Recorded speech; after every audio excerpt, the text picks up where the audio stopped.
You ask Tiger to calculate. This deals with finding the midpoint between 2 points.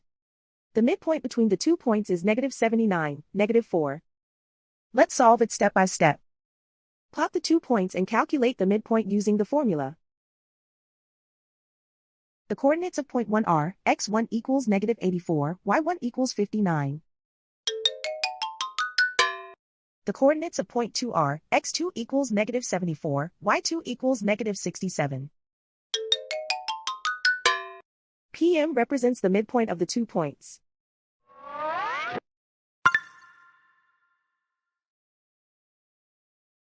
Use the x values in the midpoint formula to find the midpoints x.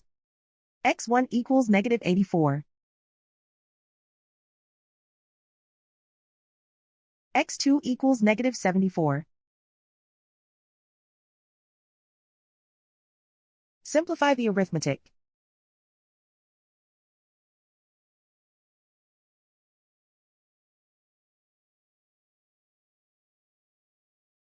Use the y values in the midpoint formula to find the midpoints y.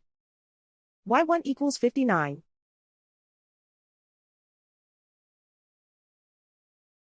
y2 equals -67. Simplify the arithmetic.